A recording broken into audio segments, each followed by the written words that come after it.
കേരളത്തെ ഞെട്ടിച്ച മാന്നാറിലെ കലയുടെ കൊലപാതകത്തിൽ വമ്പൻ ട്വിസ്റ്റുകളാണ് സംഭവിച്ചുകൊണ്ടിരിക്കുന്നത്. ഭാര്യയ്ക്ക് മറ്റൊരു പ്രണയമുണ്ടെന്നും അവൾ കാമുകനൊപ്പം ഒളിച്ചോടിയെന്നും നാട് മൊത്തം പ്രചരിപ്പിച്ച അനിൽ അവളെ കൊന്ന് സെപ്റ്റിക് ടാങ്കിൽ തള്ളി. 15 വർഷങ്ങൾക്കിപ്പുറം സെപ്റ്റിക് ടാങ്ക് തുറന്ന് പരിശോധിച്ചുവെങ്കിലും മൃതദേഹാവശിഷ്ടങ്ങൾ ലഭിച്ചില്ലെന്നാണ് സൂചന.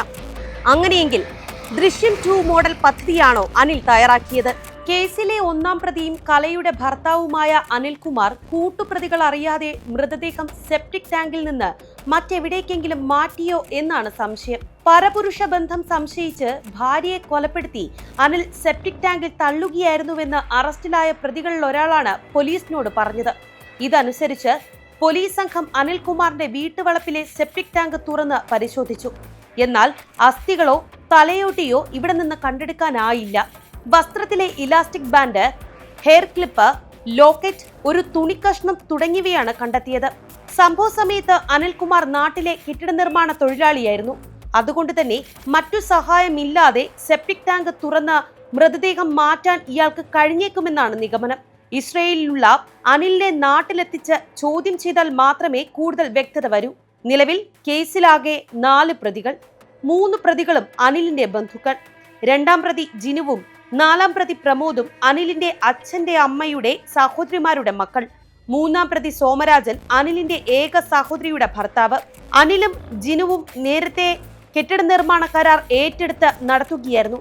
പിന്നീട് ഇരുവരും വെവ്വേറെ കരാറുകാരായി. പ്രമോദ് ഡ്രൈവർ ജോലി ഉൾപ്പെടെ പല തൊഴിലുകളും ചെയ്യുന്നയാളാണ്. സോമൻ കെട്ടിട നിർമ്മാണ തൊഴിലാളിയും. ഭാര്യയുടെ വീട് ആക്രമിച്ചതിന്റെ പേരിൽ അമ്പലപ്പുഴ പോലീസ് സ്റ്റേഷനിൽ ഇയാൾക്കെതിരെ കേസുണ്ട്. പ്രതികളിൽ ഒരാൾ ഭാര്യയുമായി വഴക്കിട്ടപ്പോൾ കലയെ കൊന്നതുപോലെ നിന്നെയും കൊല്ലുമെന്ന് ഭീഷണിപ്പെടുത്തിയതാണ് നിർണായകമായത്. ഇതിനു പിന്നാലെ പോലീസിന് ഊമക്കത്ത് ലഭിച്ചു. കേസിൽ അറസ്റ്റിലായ പ്രമോദ് ഭാര്യയെയും മക്കളെയും കൊല്ലാൻ ശ്രമിച്ച കേസിലെ പ്രതിയാണ്. ഉപദ്രവത്തെ തുടർന്ന് പ്രമോദിന്റെ ഭാര്യ സ്വന്തം വീട്ടിലേക്ക് പോയിരുന്നു. അവിടെ സ്ഫോടക വസ്തുക്കളുമായി എത്തി കലയെ കൊന്നതുപോലെ നിന്നെയും കൊല്ലുമെന്ന് വെല്ലുവിളിച്ചു.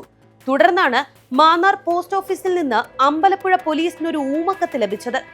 ഇത് നിർണായകമായി. കലയുടെ കൊലപാതകത്തിൽ പങ്കുള്ളവരെ കുറിച്ചുള്ള വിവരം ഈ കത്തിലുണ്ടായിരുന്നു.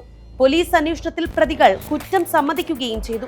അതേസമയം വലിയ പെരുമ്പുഴ പാലത്തിൽ കാറിനകത്ത് വെച്ചാണ് കലയെ കൊലപ്പെടുത്തിയത് എന്ന സാക്ഷിമൊഴി വഴിത്തിരിവായി. മൃതദേഹം കാറിൽ കിടക്കുന്നത് താൻ കണ്ടുവെന്നും മറവ് ചെയ്യാൻ അനിൽ സഹായം തേടിയെന്നും സുഹൃത്ത് സുരേഷ് കുമാർ മൊഴി നൽകി. സുഹൃത്തുക്കളുടെ അറസ്റ്റ് അറിഞ്ഞതോടുകൂടി അനിൽകുമാറിന് രക്തസമ്മർദ്ദം കൂടി ഇസ്രയേലിൽ ആശുപത്രിയിൽ ചികിത്സ തേടിയെന്നാണ് റിപ്പോർട്ട്. എന്തായാലും ഭാര്യയെ സെപ്റ്റിക് ടാങ്കിൽ മൂടി 15-ാം പക്കം വീണ്ടും വിവാഹിതനായ അനിൽ കുടുങ്ങുമ്പോൾ പോലീസിന് പൊൻതൂവലാവുകയാണ് ഈ കേസ്. ഏത് ചാരം കൊണ്ട് മൂടിയിട്ടാലും സത്യം ഒരു നാൾ മറനീക്കി പുറത്തു വരിക തന്നെ ചെയ്യുമെന്ന് ഒരിക്കൽ കൂടി തെളിയിക്കപ്പെടുന്നു.